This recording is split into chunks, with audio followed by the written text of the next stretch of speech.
Here we are. Seeing the invites come in.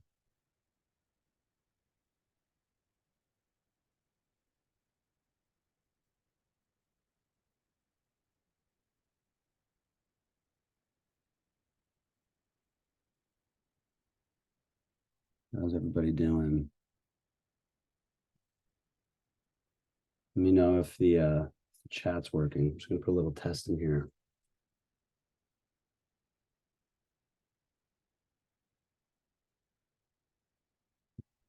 Everybody see that? Cool. We'll give people a minute to get in here. We got 12 attendees so far. Hello, Austin.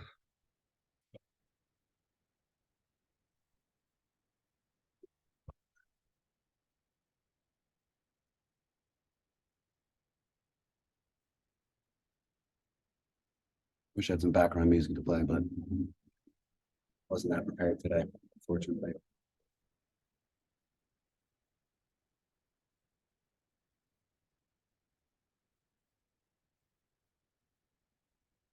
So if we have any questions throughout this webinar, just feel free to throw them in the chat, and I can moderate that, and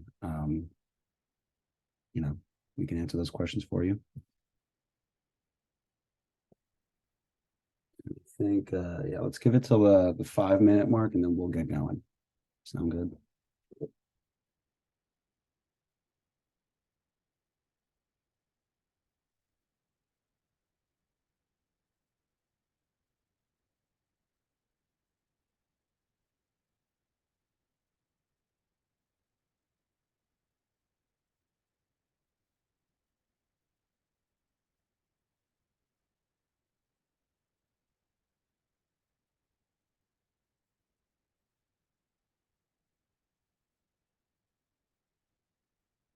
Where's everybody calling in from, by the way? I'm in San Francisco.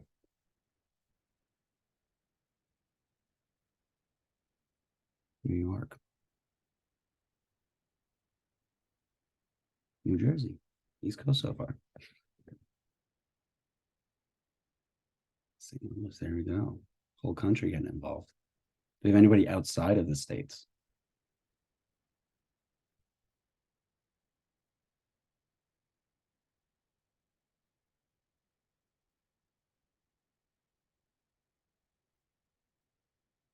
Like the furthest time zone should get a prize or something. If you're calling in from across the world. Long Island. I'm from Long Beach, actually.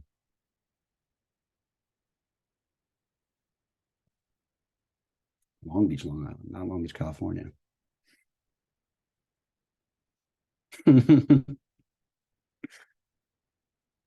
Well, I think you're gonna get a lot of advice in this webinar. I don't know if this exact advice you're looking for, but you learned something today.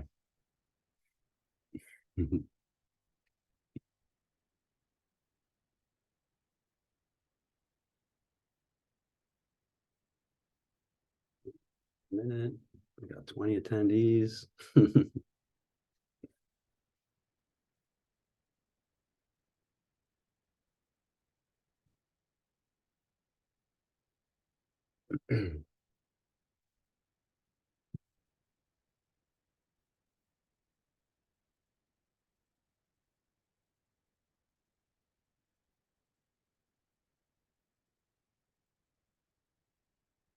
All right, almost there.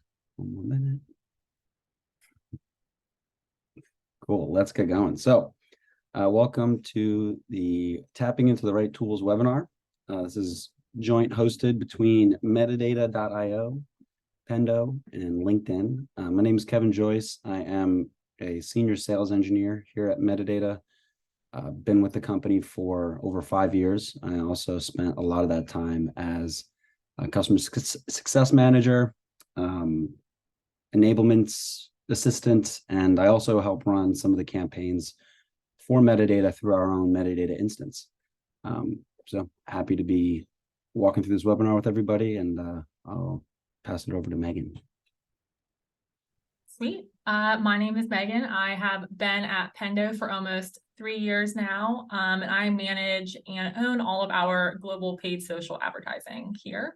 And Ethan is actually my very own CSM from the LinkedIn side. So very happy to be on this webinar with him.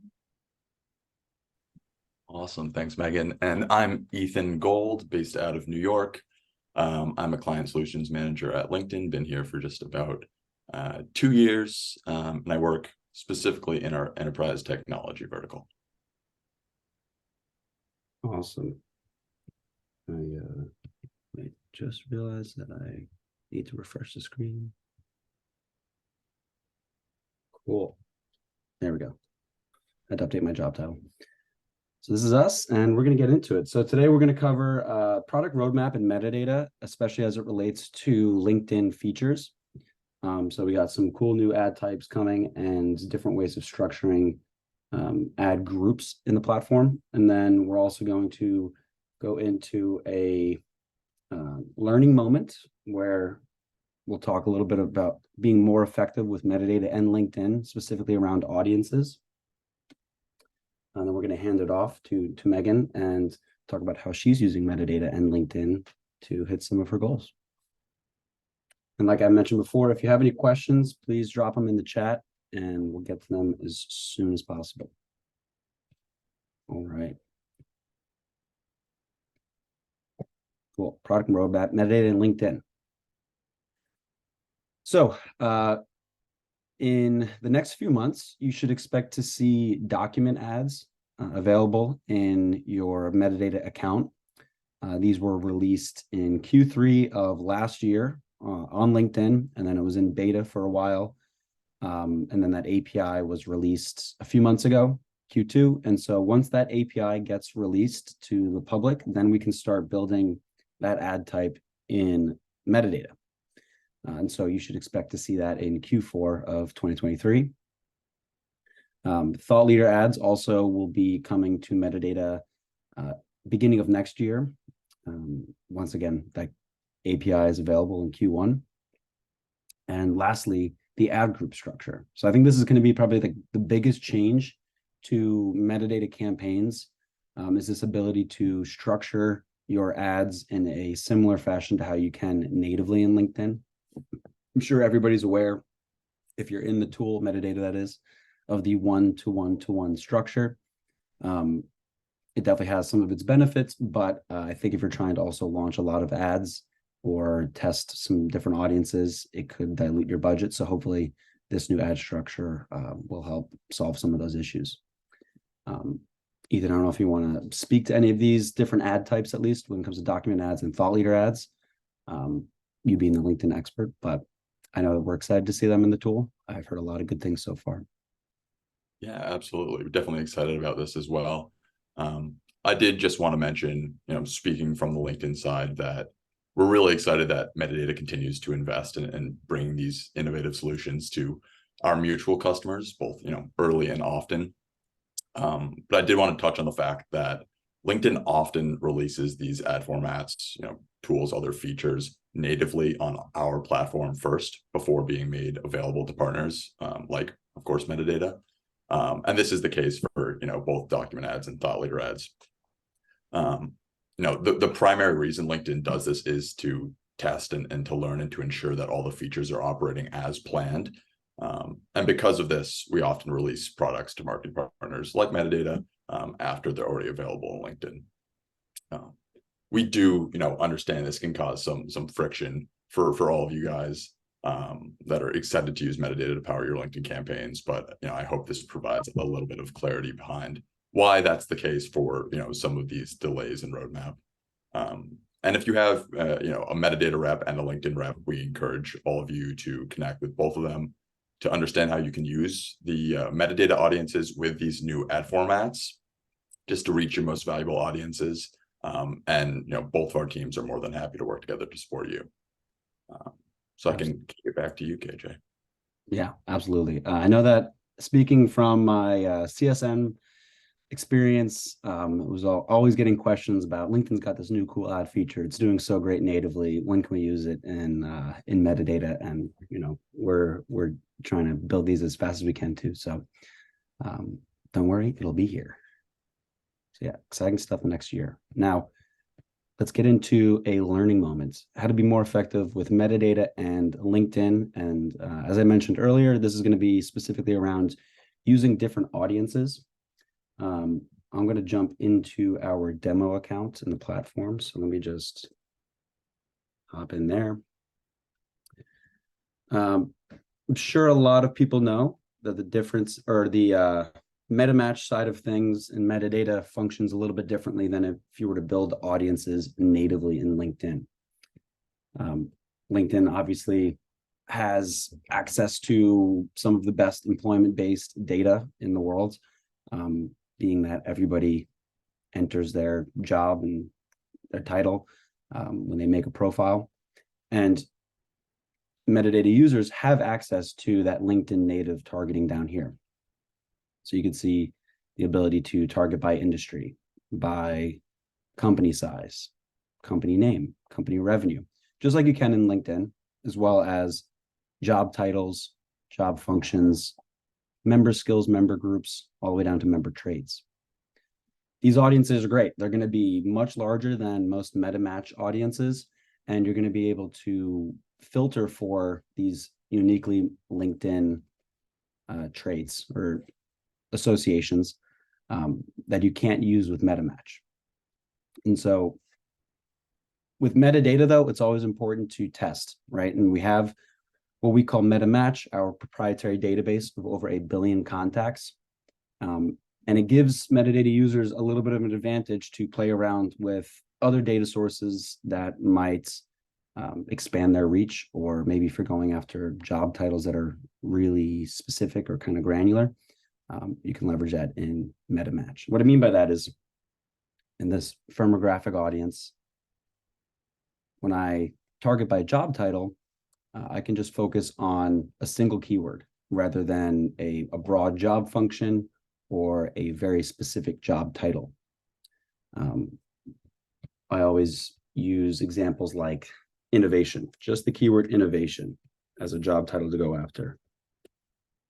Or, I mean, you can think of a million different words to throw in there, but just the word innovation in MetaMatch, we have 195,000 estimated contacts.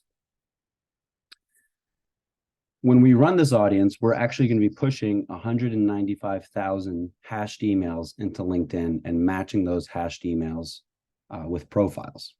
So when LinkedIn makes, or when you're choosing job titles on LinkedIn, when I type in innovation, we need to pick from this list of innovation related job titles.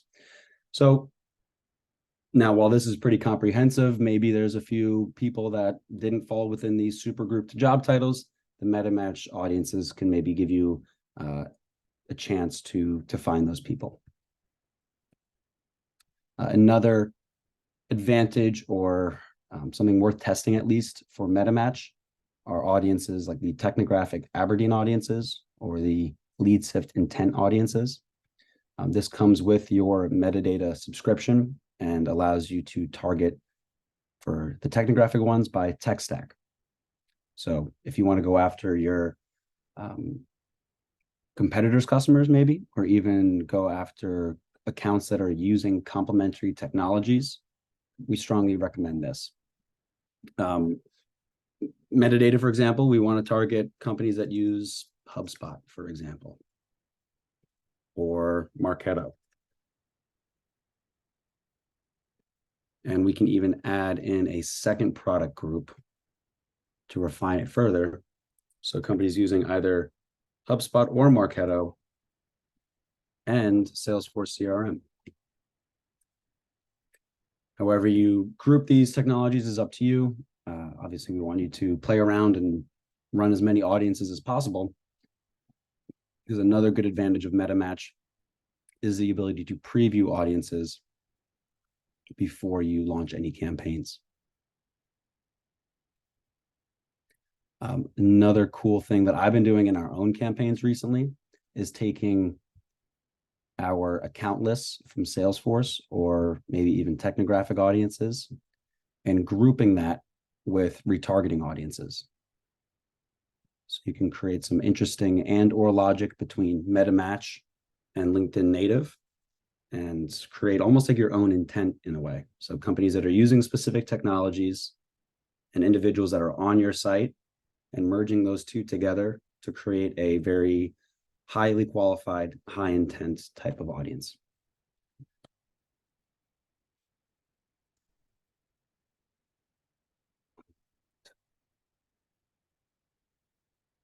Now, another benefit of using metadata with LinkedIn is this bottom funnel optimization that we have in the tool.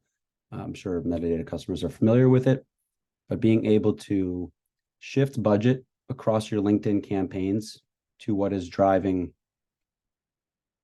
things like MQLs or triggered opportunities or whatever custom field you might map in your metadata account. Metadata will shift your spends across your different LinkedIn campaigns, different LinkedIn audiences, different ad types to whatever's driving the most MQLs or the most opportunities at the lowest cost. This will save you a lot of time in day-to-day management and will help your really just help your ad budget shift towards what really matters, those bottom funnel KPIs.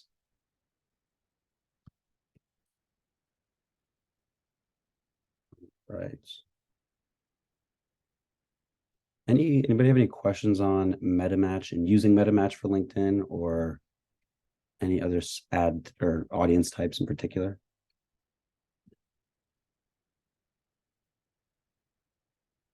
No. Okay. One more thing I'll mention is the differences between where it says LinkedIn native here and MetaMatch for Salesforce audiences, or even the account list uploads. This is giving you two different ways to match accounts and contacts within those accounts. So for the account list upload, where we're leveraging LinkedIn's native data set, we'll be uploading an account list of CSVs or company names, and then we layer on top of it this persona-based information. So we're taking the account list, finding those accounts in LinkedIn, and then based on that information, finding job titles, member skills that people have self-selected on their LinkedIn profiles. Alternatively, you could upload those accounts and then find the individuals within the MetaMatch database and match those contacts in that email matching that we were talking about before. So if you're trying to get the most comprehensive account-based coverage in your campaigns, I recommend testing the two audiences individually. And we use that Salesforce and Technographic for all channels like Google and display. For display, you can. For Google, they only allow first-party audiences, so they have to be contact lists coming from your marketing automation or your CRM. I like using the Salesforce contacts audiences on LinkedIn because we'll be enriching those emails when you upload a contact list. And not everybody uses their business email for their LinkedIn profile. So that contact enrichment before we send it into LinkedIn could expand your match rate. Thanks for the question, Jess K. No problem. Cool. Last thing, no, I think that's it. Unless Megan, you have any use cases of how you've been using metadata on LinkedIn historically, but if not, we can go to the next slide. Yep, I think my section's next anyway, so perfect segue. Awesome. I'll go back in here.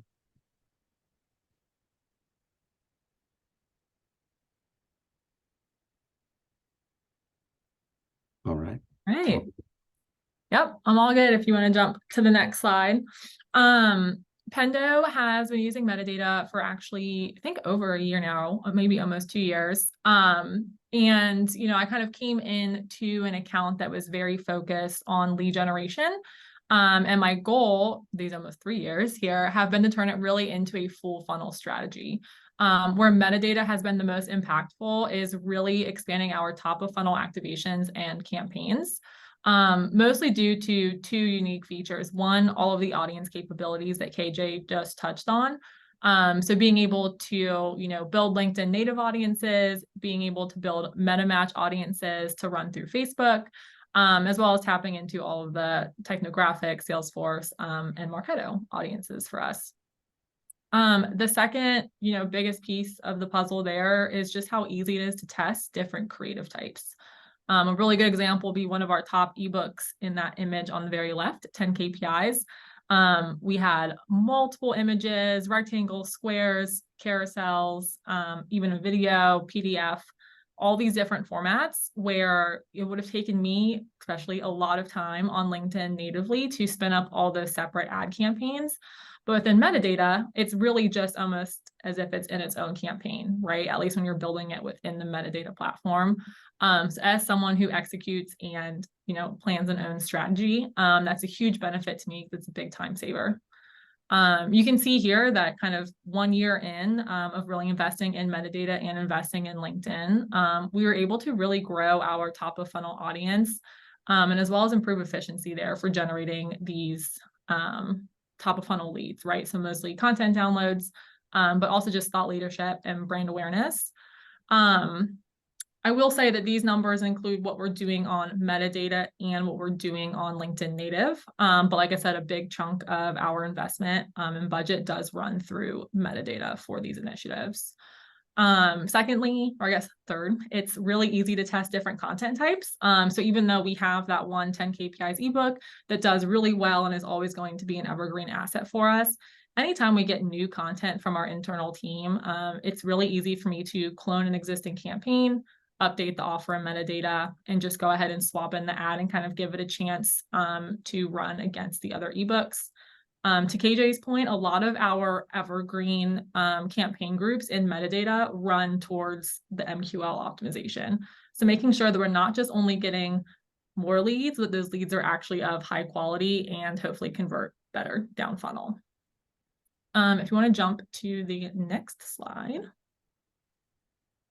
Because of all of the success that we've seen with our top of funnel work through metadata, we are starting to see it trickle down into our bottom of funnel initiatives, which for me is probably the most exciting thing, right? So not only are we getting more leads, not only are they higher quality, but they're also actually requesting demos through LinkedIn at the end of the funnel, which is really great. I dropped here just some of our kind of recent and best performing ads that we use. Biggest thing though is going to be that call out, right? The 78% decrease in IDRs, which for us is an inbound demo request. Previously, they were very few and very costly, just because, as you guys can imagine, right, people don't come to LinkedIn to search for demos. That's really on the Google side. So we're using, metadata to grow our TOEFL audience, and then using different indicators via LinkedIn's Pixel or website visitors and whatnot to then retarget and kind of push them down to our highest converting metric, which would be the demo request. Awesome. Looks like we got a question in here for you, Megan, from Aaron Poach. How many people are on the team that utilize metadata day to day, or put another way, how many people at Pendo are executing campaigns in metadata? Yeah, we are a very nimble team. So up until a few months ago, it was actually just me, which good thing and bad thing, right? We had a new person join our team a couple months ago who leads our SEM side of advertising, which, as you guys can imagine, has been really big for her as well, right? So we're now starting to think about how can we launch multi-channel campaigns, not just on LinkedIn and Facebook, but that also include metadata programmatic display. So both of us are now starting to launch campaigns. I'm assuming you're asking about how do we coordinate that and make sure we have the same naming convention and structure. Those are processes that we're just kind of documenting as we come across. Nice. Yeah, I gotta echo her strategy, Megan's strategy of using that top of funnel audience to then drive that bottom funnel action. We do the same thing for our own campaigns. We drive a lot of traffic to our site using the variety of audiences that we have, and then retarget not just the homepage, but pages like metadata.io/demo, metadata.io/resources, because I want to retarget people that are actually educating themselves around our site. And then we layer that with our tier A account list or a technographic audience and serve that audience combo ads, or also newsfeed ads for demos. But we definitely see a lot of success with the combo ad type. Yep, definitely. A really cool tip that Ethan shared with us as well is natively within LinkedIn, actually building retargeting audiences based off UTMs that are coming from maybe your more of bottom funnel channels. A good example would be brand ads on, Google ads and Google search, and making sure that you have an audience that's looking for those unique UTMs, because someone who's searching for your brand name, like Pendo, are going to be more qualified than someone who is maybe searching for how to be better at product-led growth. So that's been really big for us as well to kind of segment out our website traffic that way.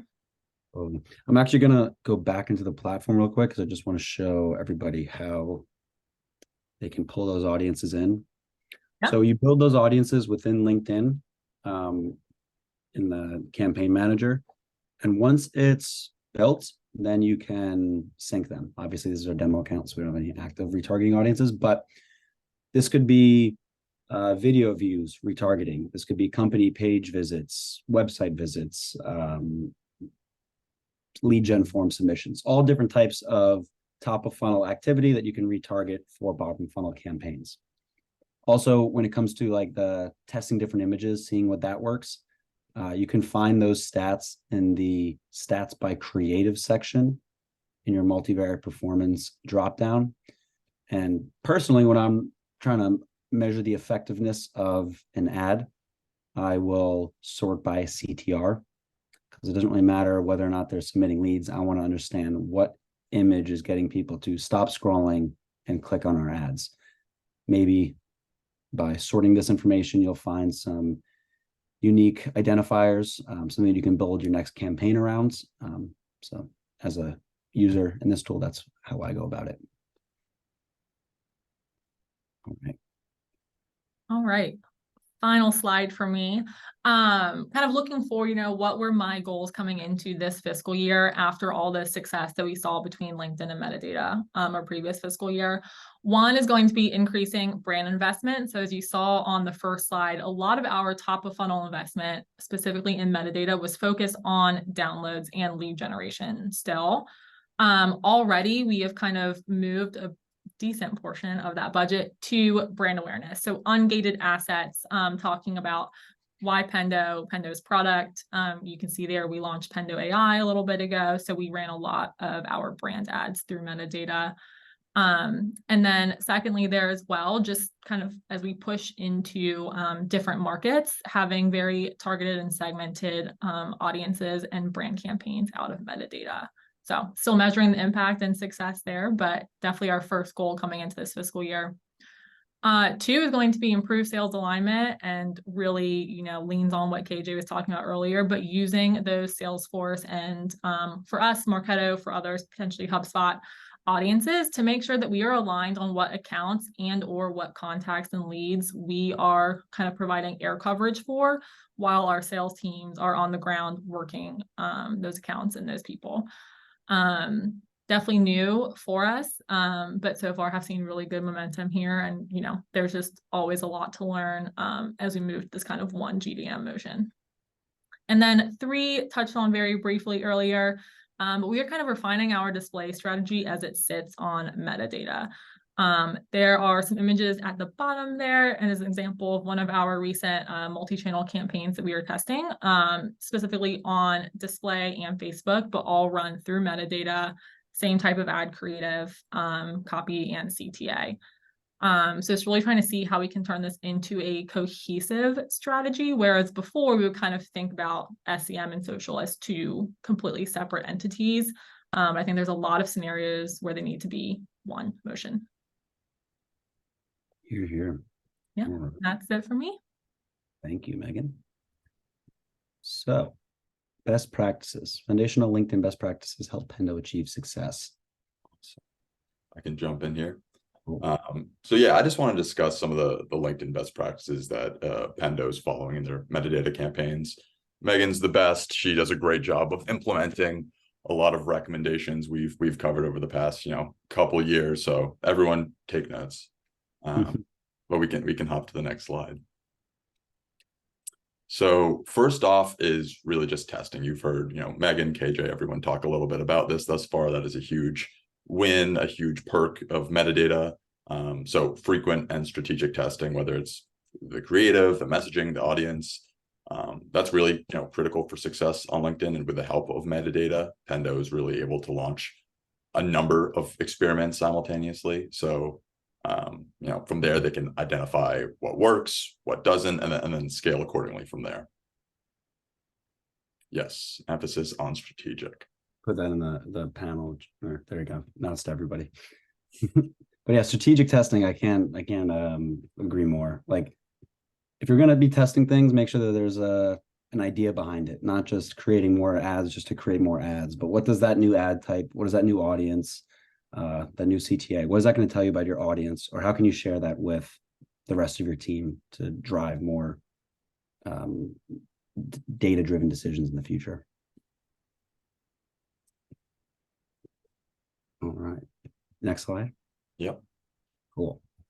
Next thing I want to speak on, is staying on top of your creative performance and ensuring you refresh when needed. So often we see advertisers using the same creative over and over again for a long period of time. And I think in some ways, if it's not broke, you don't necessarily need to fix it. In some certain scenarios, this is all right. But when we start to see things like a decline in click-through rate week over week, for example, we can assume that creative might be getting a bit stale. So with the help of metadata, Pendo has easily been able to test, again, new variations of their creative, whether it's the content or the copy, to ensure that their ads stay fresh and relevant at all times. Do you think there's like a best practice cadence for swapping out creatives? Or do you think I think it definitely varies in certain situations. I would certainly keep an eye out for things like declining performance week over week, whether it's click-through rate, conversion rate. I think, generally speaking, rule of thumb, swap out creatives every 60 days or so. Again, that's very broad generally, but primarily just keep an eye on performance for those individual creatives. Cool. Awesome. And then on the topic of creative still, even before we get to the point where we're testing and experimenting, we have to ensure that we're setting ourselves up for success from the jump, right? And again, Pendo does a great job of this. They really adhere to a lot of our best practices when it comes to creative development. So for example, I just included a couple here, very clear, consistent, and distinct branding throughout all their assets, vibrant colors that really stick out and pop in the feed, the use of compelling insights to grab the attention of the LinkedIn member. I think Pendo, they a lot of the times have it big, colorful upfront in their in-feed ad formats, and it really captures your attention. And then even the lead gen forms that they have created follow these best practices, minimizing the number of fields that need to be filled out, really keeping that simple. I think that's something that's very often overlooked. When it comes to asking for personal information like that, it's less is more, and Pendo really only includes the information they really need and not much more, which helps a ton with conversion rates. So definitely an important call out there that I think is often overlooked. Yeah.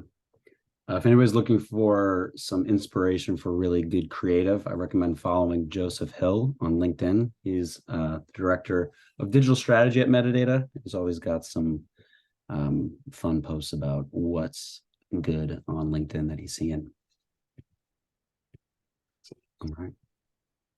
Alrighty. And then moving on a little bit away from creative onto targeting. A key call out here is the use of broad audiences when initially launching your campaigns. So with Pendo's metadata campaigns, they tend to start fairly broad, I'd say between a few 100,000 in audience size. And then as campaigns, start to deliver and we analyze results, we could then narrow down those audiences accordingly. By starting from the jump with a small audience, you're really limiting yourself, both results wise and just learnings wise. But again, Pendo does a really good job of starting broad and then narrowing as we move along. Mm-hmm. Yeah, it kind of ties into that test mentality. Absolutely. You don't know what you don't know, so you gotta chisel away at it. Exactly. On that note, really quick too, Ethan, it's really easy in metadata, especially if you're going to launch kind of targeting maybe LinkedIn job functions and skills, to then go back and look at what job titles are engaging with your ad, and then excluding them via metadata. Just really easy optimizations to try to stay as broad as possible, but cutting out maybe titles are junky or wouldn't fit for your product. Absolutely. Yeah, I guess another note, any audience you create in metadata can be used as an inclusion or an exclusion. So always keep that in mind. We want to be excluding people is just as important as including people. So yeah, keep that in mind as a user. Awesome. And then last, but certainly not least, and likely one of the most important best practices that Pendo follows is executing a full funnel strategy. So I know we've mentioned this a few times, and that's sort of the premise of the Pendo's entire case study. But Pendo's able to execute a very proper full funnel strategy by utilizing a variety of the objectives that we could find in the metadata platform, right? Like brand awareness, engagement, website visits, lead generation, so on. So we always recommend that advertisers select, an objective that fits best for their advertising need. But I definitely think that a full, well-rounded selection of objectives can help you towards this sort of full funnel strategy. And just for some context, at LinkedIn, we break up our objectives into 3 categories. We have awareness, consideration, and conversions. So what we see is when advertisers who properly balance those 3 pillars definitely drive the most optimal results, whether it's conversion rates, lead forms, or so on. Mm-hmm. Yeah, and you can set up different budget groups that are centered around these different KPIs. So brand awareness, you might optimize towards the lowest cost per click or the highest CTR. For lead generation, it might be just cost per lead. And then your bottom funnel consideration, that might be cost per MQL or lowest cost per opportunity. So always different levers you can pull to help you achieve what you need. Absolutely. I could pass it back to you, KJ, to round us out. All right. Well, that does it in terms of all of the slides that we have, but we're happy to stay on, answer any questions. We can walk through things in either platform if you'd like. But yeah, this has been the Metadata Pendo LinkedIn webinar. So hope you enjoyed it.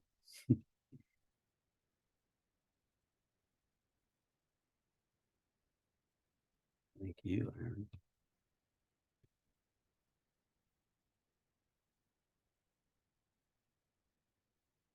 We'll stay on a little bit longer if anybody's got questions.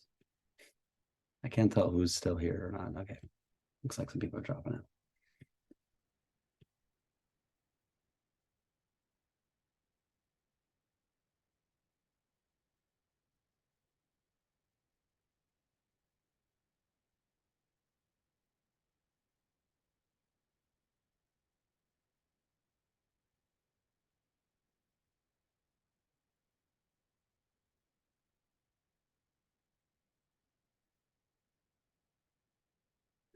I don't know if anybody's going to ask any questions, so I think we're all good. Cool. All right, everybody. Thanks for joining. Thank you, Megan. Thank you, Ethan. See you later.